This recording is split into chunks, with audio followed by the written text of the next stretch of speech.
Hebrews 3 verse 12. Ito po ang sabi, "Take heed, brethren, lest there be in any of you an evil heart of unbelief in departing from the living God." Purihin po ang Panginoon sa pagbasa ng kanyang salita. Mari na po ay magsuko.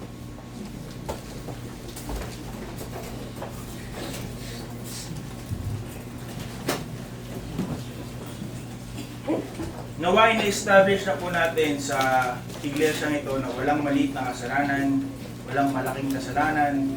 Lahat ng kasalanan po sa mata ng Diyos ay pantay-pantay.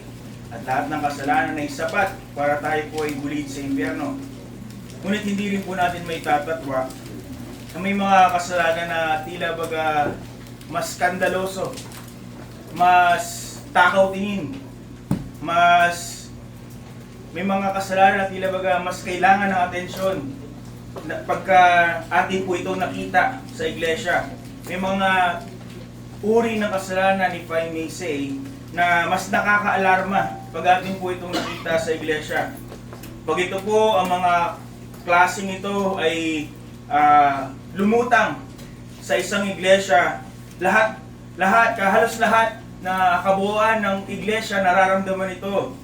Ito po'y pinag-uusapan, pinagpaplanuhan, paano i-address. Nagkakaroon po ng mga warnings sa mga tao na involved dito. At kung kailangan, mayroong actions and disciplines na kailangan gawin para po dito. Ngunit may isa pong kasalanan that often goes unnoticed. Kasalanan na tila baga pinapalampas, binabaliwala. This sin sits quietly with us as we sit in the pew, as we sing the hymns, as we bow our heads to pray, as we carry our Bible. At ito pong kasalanan na ito ay tila rarely confronted by us. At ang kasalanan po yun ay ang unbelief o kawalan ng pananampalataya, kawalan ng pagtitiwala.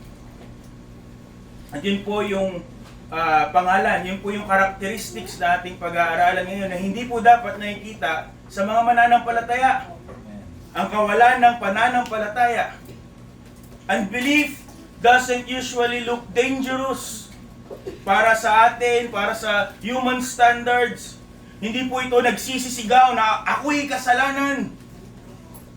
Kadalasan ito po'y parang bulong. Hindi po ito nagpapakita na parang rebellion. Kadalasan ito lamang po ay hesitation. Pagdadalawang isip. It doesn't openly curse God, but it quietly question Him. And because tila baga ito'y maliit, we often tolerate it. Pinapabayaan natin. But the Bible does not treat unbelief as a small sin. Ano po ang description ng writer ng Hebrews? The scripture does not tell us na ang unbelief ay isang maliit na pagkakamali. Hindi ito isang personal trait lamang. The scripture doesn't call it as a temporary phase. It does not excuse it as spiritual maturity. Ano po ang description ng ating talata about unbelief? It is evil. Ang tawag po ng Biblia at ang pagpapakilala ng Diyos sa kawalan ng pananampalataya, kawalan ng pagtitiwala sa Diyos ay kasamaan. Evil. Ang kawalan po ng pananampalataya hindi lamang po pagbabato ng tanong sa Diyos. It is not simply trying to understand difficult times, difficult truths. Ang kawalan po ng pananampalataya, pagtitiwala, goes further. If we have unbelief, ito po ay it is something that resists what God has clearly stated. Unbelief refuses to rest where God has told us to rest. If we had unbelief, hindi po tayo kumikiling, hindi po tayo namamahinga sa kanyang salita, sa kanyang mga pangako at sa kung sino ang Diyos. Ang Greek word po na ginamit sa New Testament na tinranslate po sa English na unbelief ay apistia. Kung inyo pong naaalala, ang pistis o ang pistia, ang ibig sabihin po nito ay pananampalataya. It was the word used interchangeably in believing and faith. Ngunit pag dinagdagan po natin ang prefix na a, ito po ay nangangahulugan ng kawalan nito. So what is unbelief? Hindi po ito maliit na pagdududa. Ano po ang definisyon ng Biblia? It is kawalan ng pananampalataya. To be unbelieving is to be without faith. Hindi kawalan ng impormasyon, hindi kakulangan ng kaalaman, hindi pagdalo sa church services. Ano po ang ibig sabihin ng unbelief? Is to be a person without faith.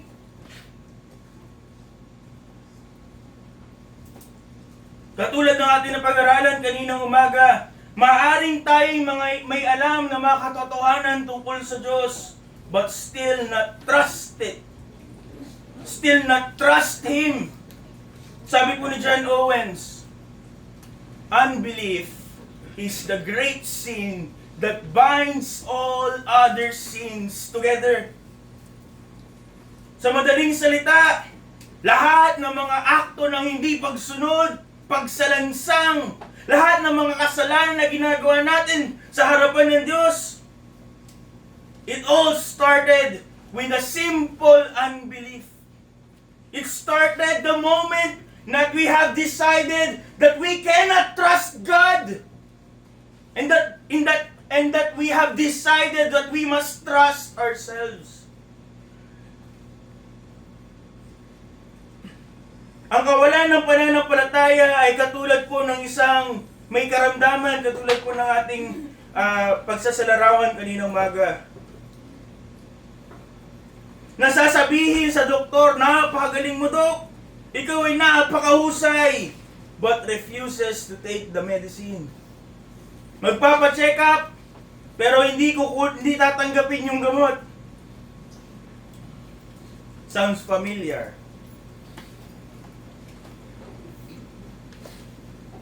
Ang katotohanan po, unbelief is saying na mabuti ang Diyos, ngunit namumuhay tayo na para bang hindi katiwa-tiwala ang Diyos.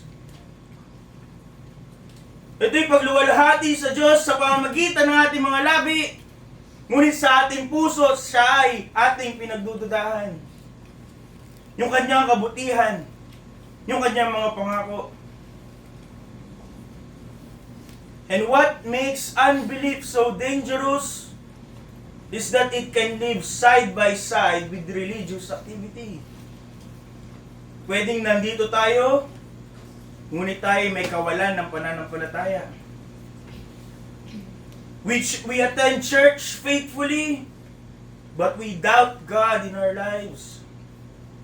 We can say amen to the preaching, ngunit sa puso natin ito'y ating tinatanggi. We vehemently deny it. We can serve regularly and yet still struggle with a heart that does not fully trust God. So sa gabing ito, let us focus on the facets of unbelief. Ano po ang unbelief in the Bible? First, unbelief is doubt that divides devotion. Doubt that divides devotion. Ating pong uumpisahan ng pag-aaral sa kawalan ng pananampalataya, kawalan ng pagtitiwala sa pagdududa. Hindi po ito nagsisimula sa tahasang pagsasabi at pagsalungat sa salita ng Diyos. Ito ay nagsisimula sa mga bulong sa iyong isipan. Bulong na iyong naririnig sa tuwing ikay nakakapakinig ng salita ng Diyos. Bulong na tumatanggi, nagbibigay ng katanungan about the Word of God. Unbelief at its earliest stage is not loud. It is not dramatic. It is not scandalous. Ito po ay subtle, mapanlinlang. Ito po ay tahimik. It is the small crack in the foundation of trust. Maliliit na mga basag, maliliit na mga kahinaan sa pundasyon ng pagtitiwala. Unbelief rarely storms the gates of the soul. It slips through a question.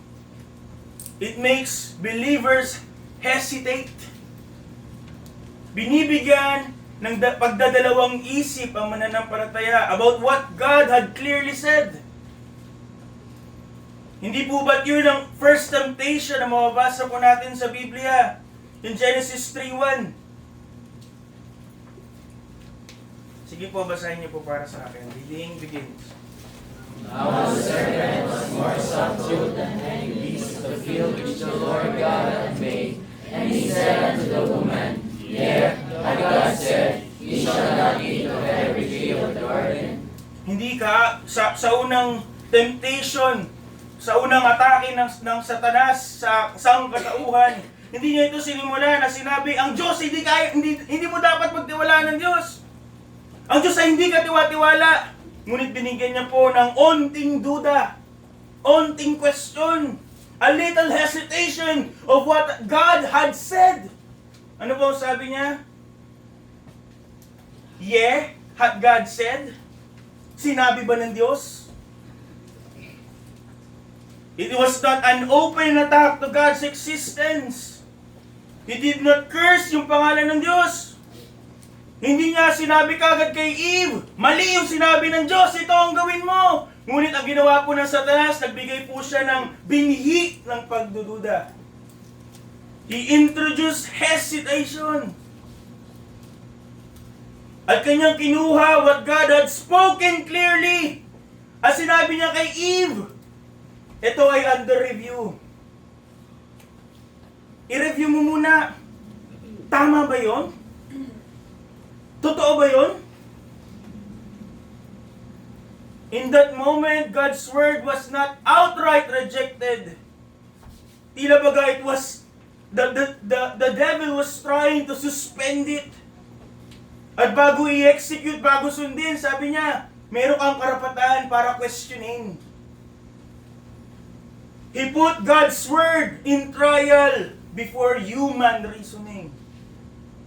At ganun po gumagana ang kawalan ng pananampalataya. Hindi laging sumisigaw na ang Diyos ay mali. Ang salita ng Diyos ay mali. Ito'y nagsisimula sa, sigurado ka ba? It does not declare that God cannot be trusted. It wonders, can I really rely on Him in this matter? Unbelief is doubt that divides devotion. Sapagkat ito po'y nagdudulot ng paghahati sa puso, paghahati sa isip. In one part, nais ng tao na pagtiwalaan ng Diyos. Nais ng mananampalataya pagtiwalaan ng Diyos. But on the other part, you wanted to protect yourself. Sapagkat most of the times, ang utos ng Diyos goes against our desires. And we question, tama ba to? Ito ba dapat ang gawin ko?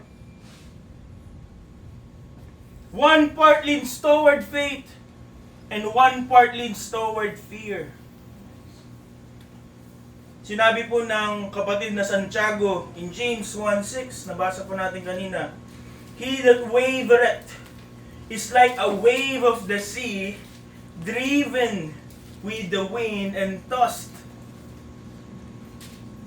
Ang salita pong wavereth o yung waver, ang ibig sabihin po nito ay mahati. To be pulled in two directions at once. At anong larawan po pinapakita doon? Isang taong walang kapahingahan. Going in two directions. Being pulled into different directions at once. Puso na walang kapahingahan sapagkat it is always being split between trusting God and trusting self.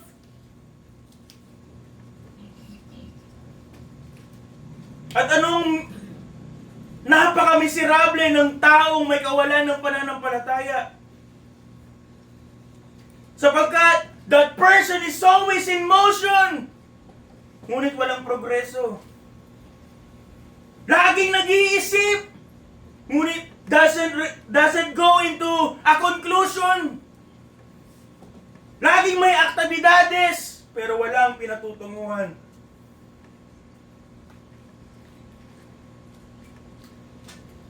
And why is it evil? Why is it dangerous? Sapagkat marami sa atin things na yung ating pagdududa is reasonable. We doubt God because we think God is unreasonable. Iniisip natin yung ating pagdududa ay pagiging mature, pagiging practical, pagiging maingat. We will say that we trust God, ngunit kailan talaga tayo nagtitiwala sa Diyos? Pag wala na tayong options. We say that we believe God's promises, pero kailan talaga natin yung gagawin? Pag everything makes sense to us. Hindi mo pangahawakan ang mga pangako ng Diyos kung hindi mo nakikita kung anong mangyayari. Sasabihin natin ng Diyos ay soberano, ngunit ang gusto nating mangyari sa buhay natin ay yung gusto natin. Magkakaroon tayo ng galit, pagtatampo sa Diyos, pagka hindi yung nais natin na mangyari sa ating buhay.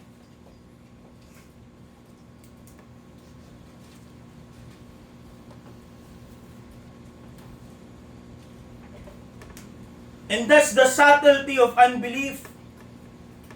Ang katotohanan, hindi mo yan sasabihin sa katabi mo. Pero ito'y bumubulong paulit-ulit sa iyo. It does not tell you to reject God, but it simply withholds you to fully trust God. Hindi ka agad itutulak tayo ng kawalan ng pananampalataya na sabihin, ang Diyos, binigo ako. Hindi na ako magtitiwala sa Diyos. Ngunit ito'y dahan-dahan, unti-unti, sa pribado, pulls our trust away from God. Consider the Apostle Peter, nang siya po ay inutusan ng Panginoong Hesus to walk onto the water with Him. Nung siya po ay unang humakbang palabas sa kanila pong bangka, he trusted the word of the Lord Jesus Christ. And for some moments, he walked. He walked where no man had ever walked. Saan? Sa ibabaw ng alon. Bakit po siya nakalakad doon? Not because yung kanyang may kinalaman sa kanyang bone density or what. Solely because he believed the word of the Lord Jesus Christ. Inutusan siyang lumapit, and he came. And what happened? The moment that his eyes were shifted, nung una siya naniniwala, nagtitiwala, na kaya niya maglakad sapagkat sinabi ng Diyos, sinabi ng Panginoong Hesus, siya'y maglakad. But the moment he shifted, yung kanyang tuon, doon sa tiyak na salita ng Panginoon, doon sa kanyang nakikitang mga trouble around him. Tumingin siya sa malakas na hangin, mataas na alon. He shifted his eyes from Christ to the circumstances. Ano po nangyari? He began to sink. Bakit natin dinidiscuss this part of the Bible? Because I want you to notice, how did Christ rebuke him? How did Christ question what happened in Matthew 14:31? Matthew 14:31. Sige po, basa po ulit sa harap. Reading begins. Immediately Jesus stretched forth his hand, and caught him, and said unto him, O thou of little faith, wherefore didst thou doubt? Ano po ang tanong ng Panginoon Jesus? Ano po ang sinasabi ng Panginoong Yesus sa dahilan ng kanyang paglubog. Yung kanyang kaliitan ng pananampalataya. Kanyang kawalan ng pananampalataya. Wherefore didst thou doubt? Hindi sinabi ng Panginoon, takot ka kasi. Saan ka natakot? Hindi yan sinabi. Hindi yan sinabi kung ano mang mga dahilan. He rebuked him for doubting, for unbelieving.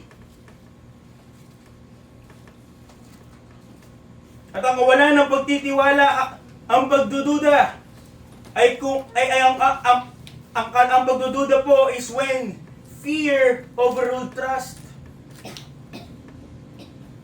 Ano po ang issue noon? Hindi po yung bagyo. Hindi yung malakas na hangin at hindi yung matataas na alon. Ang issue ay hating puso. Hindi na nakatuon kay Kristo at hindi na buo ang pagtitiwala. Duda. Sabi po ni Charles Spurgeon, a doubting saint is a walking contradiction. A doubting saint is a walking contradiction. Bakit po? It's the unbelief, di po ba? Ano bang tawag sa atin? Believers. And how come we are unbelieving believers? Mga mananampalatayang walang pananampalataya. What a contradiction. But sadly, what a reality. Ito po ang produkto ng unbelief. Sasabihin natin ang Diyos ay tapat. Ngunit mamumuhay tayo nakadepende sa ating kakayahan. Sasabihin natin ang Diyos ay soberano. Ngunit tayo po ay magpapanik. Tayo po ay tatalikod pag may problema, pag may mga bagay na hindi sigurado. Kakanta tayo, aawit tayo tungkol sa kabutihan ng Diyos. But we quietly question His motives pagka ang mga mahirap na panahon ay dumarating. Questionin natin ang Diyos, bakit ako? Bakit sa akin? What a contradiction. But this problem is a problem that only you can know. Only you and God knows. Sapagkat ito'y bulong sa iyong isip, bulong sa iyong puso.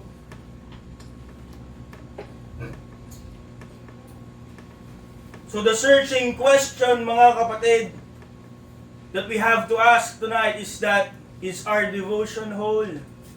Or is it divided? Ang buhay po ba natin, ang marka po nito ay pagiging anxious about everything?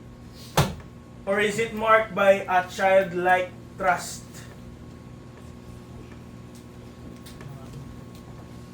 Ang buhay ba'y puno ng pagdududa?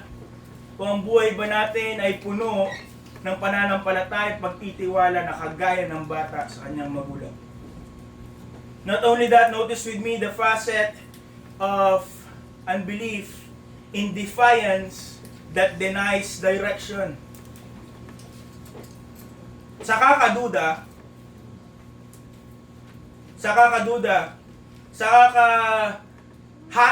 ng ating debosyon, unbelief, if it is left unchecked, matatapos po, hindi po siya mananatiling soft, silent hesitations. This quiet hesitation hardens into resistance. Kakaduda, ano po nangyayari? Ayaw nang sumunod. Hindi na susunod.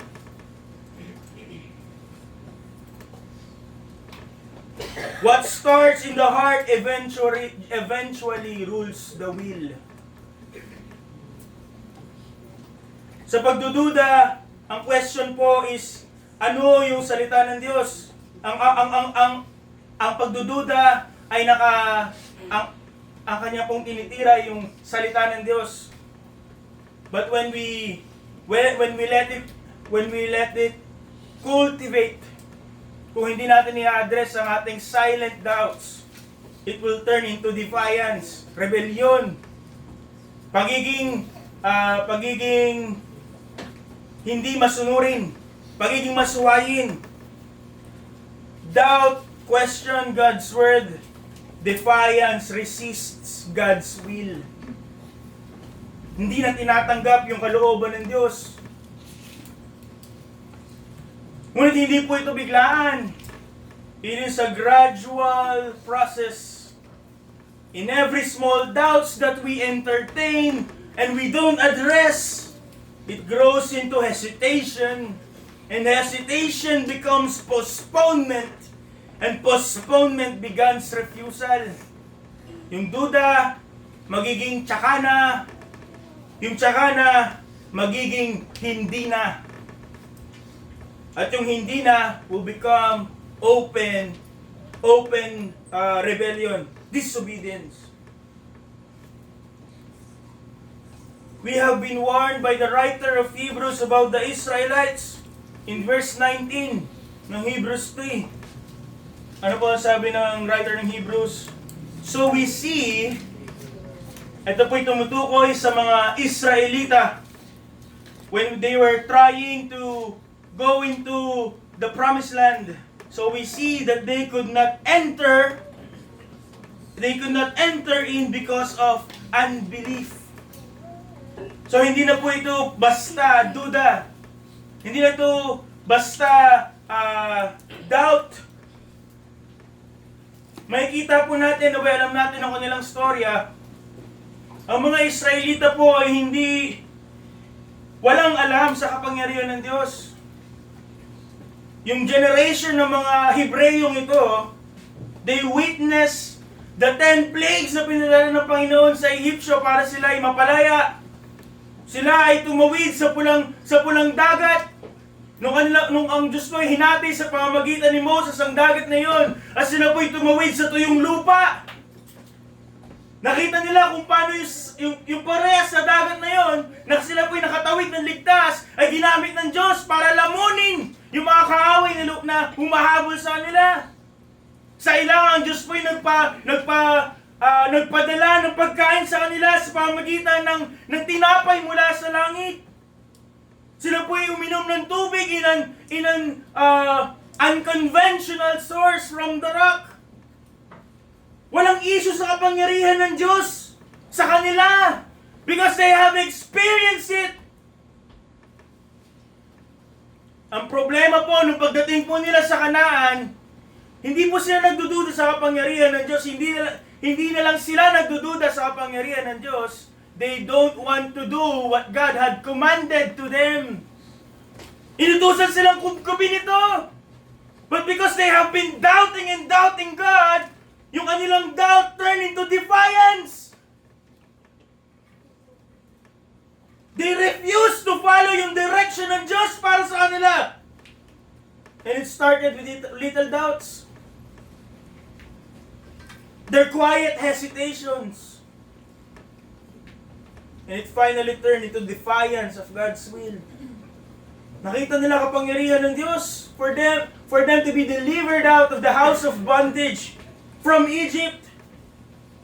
Ngunit, they doubted, they do not trust God enough na kaya niya rin itong gawin sa kanilang pagpasok sa Kanaan. So this is not just a simple doubt. This is defiance, disobedience.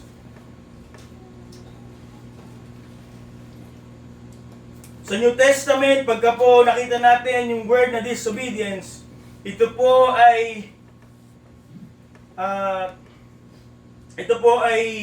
translated from the Greek word apeiteo. Apeiteo. Again, may sabihin without or no. So, ang ibig sabihin po nito is to refuse to be persuaded. Pag-ayaw na ikaw ay makumbinse. Tahasang pag-ayaw na ikaw ay makumbinse. Ito po ay hindi pagiging ignorante about anything about God. Ito po ay tahasang pag-ayaw sa layunin at sa kalooban ng Diyos. They heard the command They heard the command of God at ang kanila pong sagot. Hindi ngayon. Hindi sa gantong panahon. Hindi sa gantong pagkakataon. At hindi ganito kabigat yung kapalit. So mga kapatid, why is unbelief evil?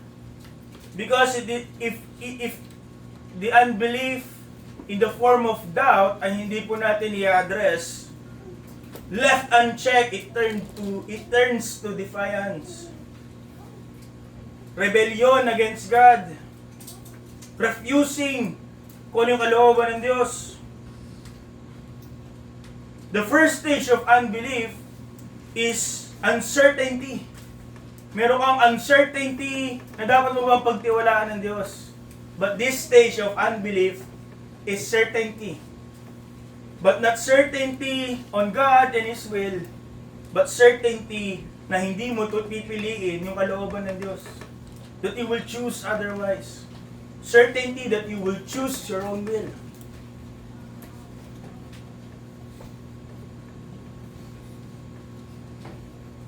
O ilang pagkakataon ba sa ating buhay na may panawagan ng pagsunod, but we delay it? Ano sasabihin natin? Diskarte? Katulad ng ating panawagan kanina umaga, ilang beses tayo nagkaroon ng partial obedience. Ang sasabihin natin, para balanse? How often do we do selective obedience? Ang sasabihin natin, para yung iba, sa iba naman.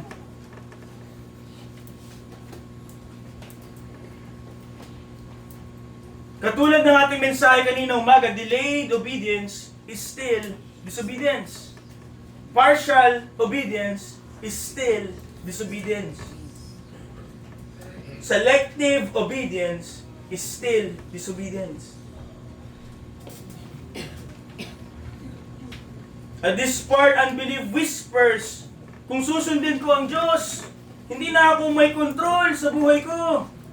Baka ako'y maghirap. Ngunit ano po ang expected sa atin?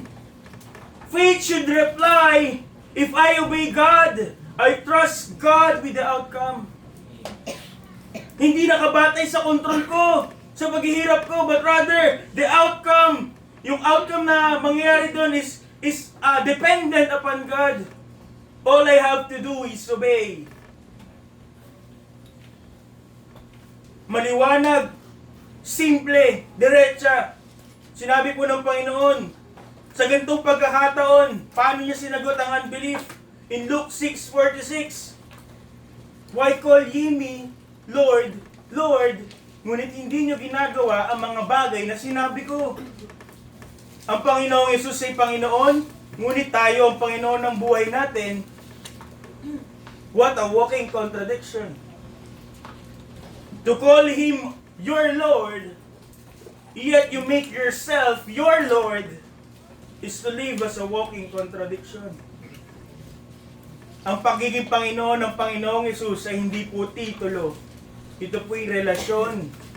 At kung ang Panginoon ay Panginoon, iyong Panginoon, ikaw ay alipin.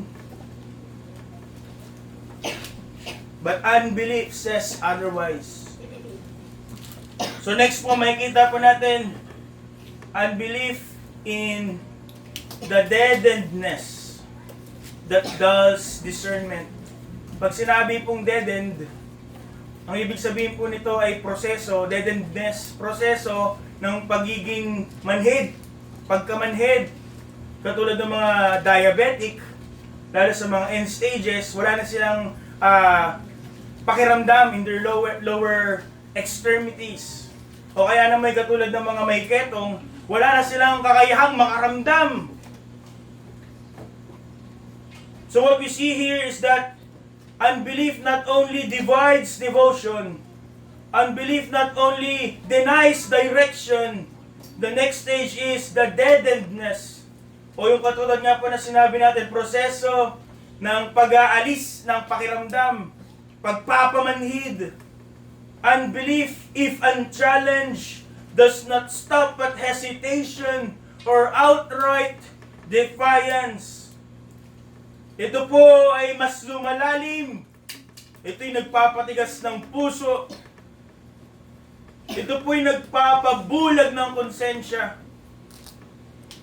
Ang puso po ay nawawala ng pagiging sensitibo about the things of God, about sin.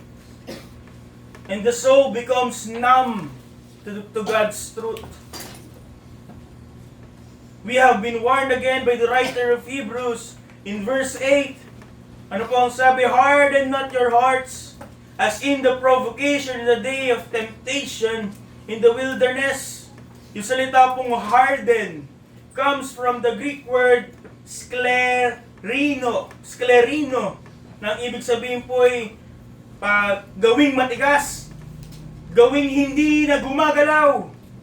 Gawing makapal ang kalyo. Hinerohan. Repeated unbelief.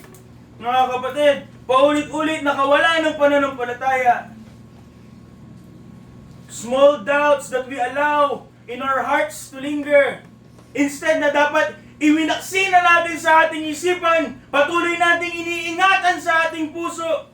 Postponed obedience, na patuloy natin ini-ignore yung mga tawag ng Diyos, at tayo patuloy na dumidinay, pinagpapamamaya na. It dulls the conscience. It numbs sensitivity. At inaalis nito ang ating spiritual discernment. Yung kawalan po ng pananampalataya ay binabago ang puso na dati ay nanginginig sa salita ng Diyos at ngayon binabaliwala na. Binabago ang puso na naglalagablab para sa gawain, para sa katwiran ng Diyos at ngayon wala nang pakialam sa kasalanan.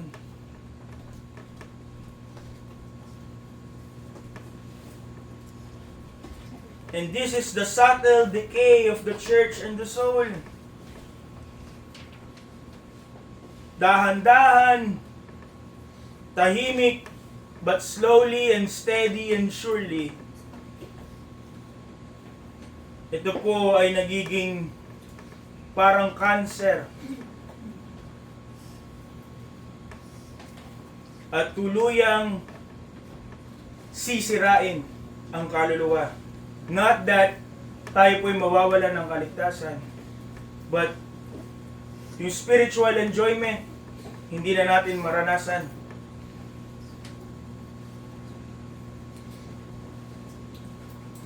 Anong klaseng unbelief po ito? Ano pong reaksyon ng Panginoon sa unbelief na ito? Mabasa po natin in Mark 6:6. Ito po yung reaksyon ng Panginoon sa kanyang mga kababayan. He marveled because of their unbelief. Ang Panginoong Hesus ay namangha sa kanilang kawalan ng pananampalataya. And He went around about the village teaching. Nakita po nila ang Panginoong Hesus, yung kanilang ministry, how He grew up. Narinig nila yung turo ng Panginoon. Nakita nila yung karunungan at ang kapangyarihan ng Panginoong Hesus. Although they did not reject Christ at this time, ngunit yung kanilang pagdududa over time had turned to refusal to believe Him. Sabi po ni A.W. Pink, unbelief is the refusal to take God at His word. Hindi dahil nagdududa tayo, manghihina na ang Panginoon Jesucristo. Pumabawasan yung kanyang pagiging sufficient. Christ will always and always will be sufficient. Ngunit, ang panganib po nito ay wala sa Kanya, kundi nasa atin. Yung kawalan ng pananampalataya na nagsimula sa tahimik na pagdududa that had progressed into disobedience o kaya na may partial obedience or postponed obedience eventually hardens the heart.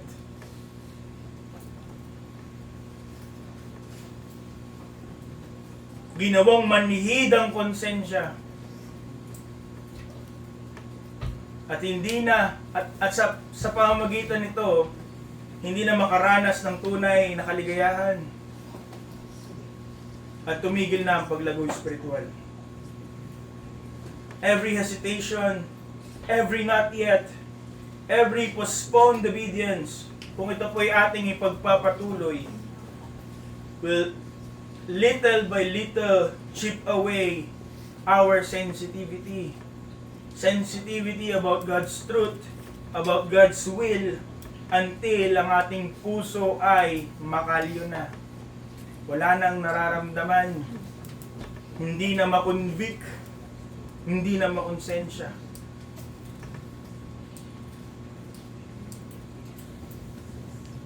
It makes sense why the Bible calls it evil. Sapagkat tila bagay ito'y ordinaryo, tila maliit na bagay, yet the effect is devastating. At first, it may appear to us as something harmless. But, ito po'y nagiging dahilan upang hindi po natin hayaan ang Espiritong gumawa sa atin. It dulls our discernment about the spiritual and the eternal things. Kaya ano nang focus sa mga bagay sa mundo? At kaya ano ang buhay? Walang spiritual blessings. Walang tunay na blessings mula sa langit. What a miserable way of life. But not only that, at its core, mga kapatid, ang kawalang pananampalataya is more than pagdududa, more than disobedience, more than seared conscience. Ito po ay displeasure that dishonors the divine. The Bible calls it an evil heart of unbelief sapagkat ito po ang root ng problema. The heart itself turns against God, refusing to rest in His promise, at patuloy na kinekestyon kung dapat bang pagtiwalaan ng Diyos ang kanyang karakter at ang kanyang karunungan.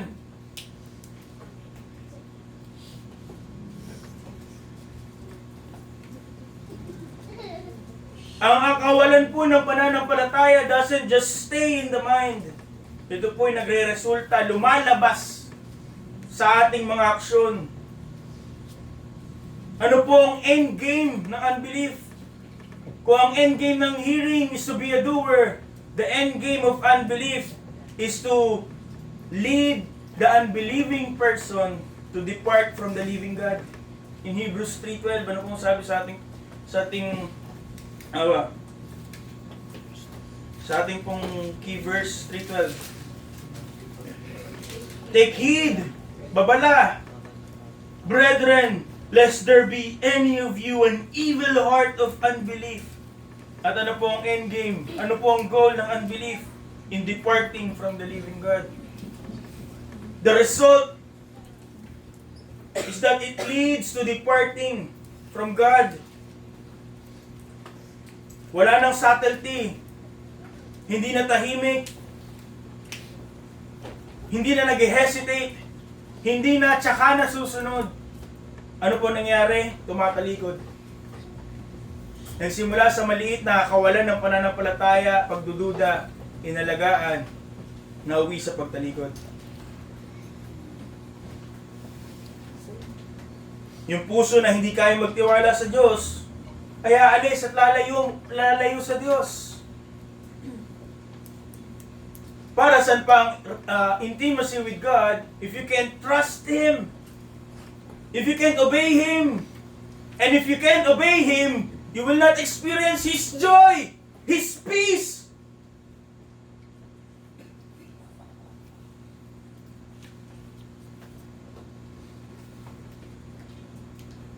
Ano po ang pagdududa? Why does it dishonor God? Sapagat ito po'y atake sa kanyang karakter, sa kanyang katangian, sa kanyang likas. Finally, unbelief will say, ang Diyos ay hindi katiwa-tiwala. Started with just seeds of doubt. Eventually, Ang may kawalan ng pananampalataya will declare to God's face na ikaw ay hindi ko mapagtitiwalaan. Na ang iyong mga pangako ay mapapako. At ang iyong mga plano ay hindi mas mainam kaysa sa aking mga plano. The moment that the heart believes that, nangyari na the end game of unbelief. We have been warned again in Hebrews 11:6 that without faith, it is impossible to please God. And you cannot have faith if you have unbelief.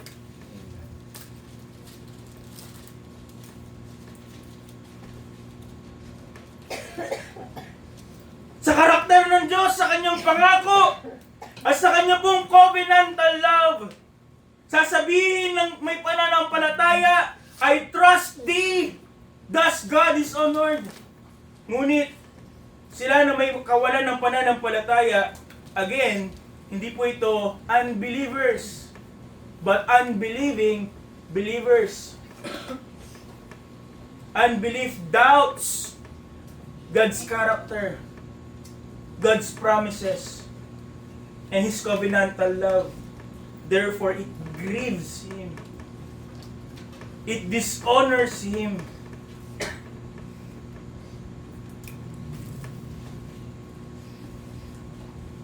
Consider mga kapatid, yung 10 tik-tik sons, Joshua and Caleb.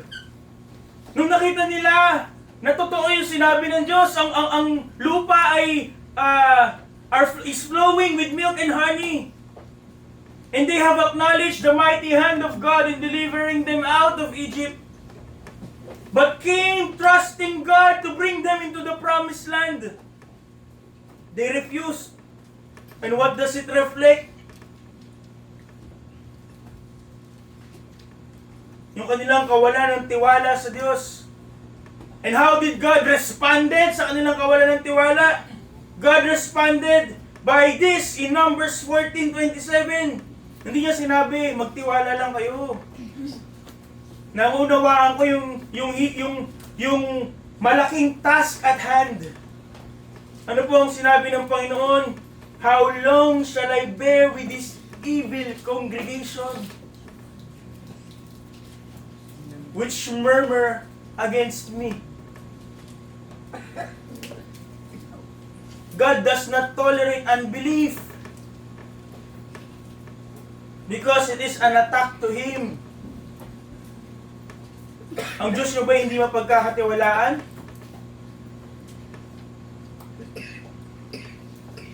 Kung ang Diyos ay mapagkakatiwalaan, bakit tayo may pagdududa?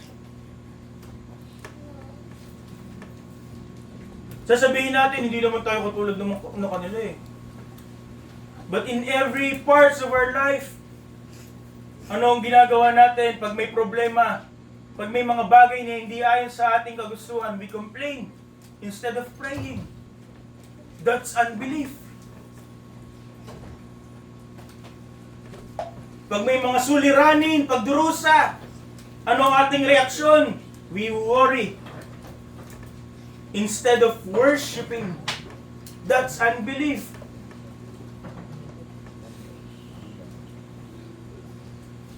At pag may mga utos ng Diyos, pag may kailangan kang isuko para sa Diyos, we grumble instead of trusting. At ito'y nagsisimula sa mga maliliit na parte ng buhay. Ating nararanasan sa araw-araw. But unbelief is not a simple thing. Unbelief ay hindi dapat tinotolerate.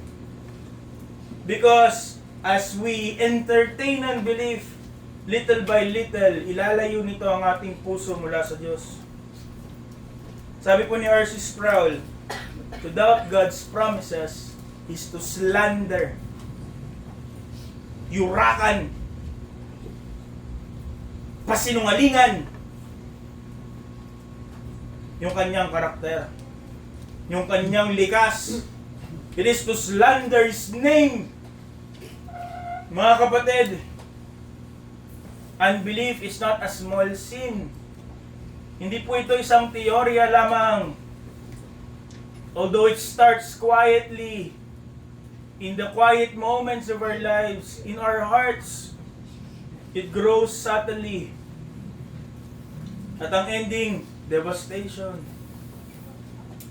We have been warned that the consequences are eternal and the stakes are, the consequences are real, totoo, and the stakes are eternal. Ano po ang facets, iba't ibang characteristics ng unbelief? Ito yung pagdududa na hinahati ang ating debosyon. Ito ay pagsalansang na hindi tumatanggap sa direksyon ng Diyos. Ito ay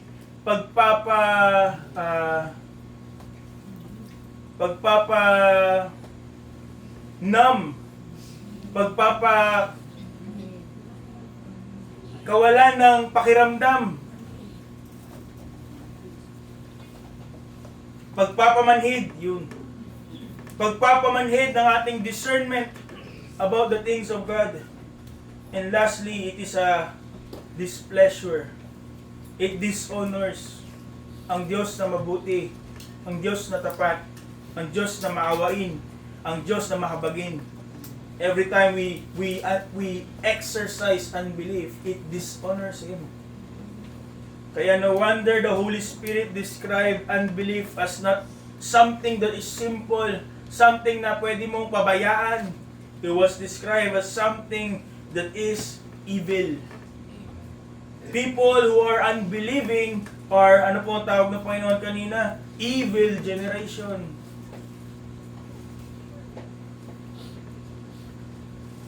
Again, it can begin at something like a subtle doubt. Nakalauna ay magiging pagsalansang at magpapatigas ng puso, and finally, attacks God's character. If we leave it unchecked, it will rob us of real joy. It will rob us of spiritual blessings. At hindi natin ma-experience yung intimacy with Christ. Ngunit ang kasagutan po dito, mga kapatid, ay hindi po yung mas maging tapat. Ang kasagutan po dito ay katapatan ni Kristo. We are saved not by our perfect faith, but by the perfect Savior. Ano po ang sagot? Ano po ang sagot na makikita natin in the first na naging aksyon ng Apostol Pedro nung siya po ay lumakad sa dagat? It is in Hebrews 12:2, looking unto Jesus, the author and finisher of our faith. Kay Kristo titingin. Sa bawat pagdududa, tumingin kay Kristo. Amen. Sa bawat kawalan ng pananampalataya, tumingin kay Kristo. And we ask ourselves tonight, saang parte ng ating buhay merong kawalan ng pananampalataya? Anong parte ng mga pangako at utos ng Diyos ang ating pinagdududahan? Ano ang mga bagay na inutos ng Diyos na dapat natin gawin na ating pinagpapamamaya? O kaya na may taasan na hindi ginagawa? How many times do we go through the motion without really feeling it in your heart? And how many times do we question God, His motives, His will, instead of just trusting Him? Ang solusyon po ay simple, yet radical. Repent. Believe. Obey and rest in Christ. Mula sa hesitation, turn away from defiance. Turn away from deaden the hearts, matigas na puso, and anything that dishonors God, and turn to Him. Nawa po maging resolusyon natin sa gabing ito ay katulad ng panalangin of that desperate father in Mark 9:24. Lord, I believe, help thou my unbelief. Let us pray like the disciples in Luke 17:5. Lord, increase our faith. Tayo mga mananampalataya, ngunit kung tayo magiging tapat, tayo mga mananampalatayang walang pananampalataya. But if that is true in our lives, hindi po dapat yun magtagal. Hindi po dapat natin yun hayaan. The solution is to ask the Lord Jesus for help. To look unto Jesus and ask Him for forgiveness. We ask Him to increase our faith. We ask Him to help us in our unbelief. Ito po ang salita ng Diyos. Tayo po ay magsitayo.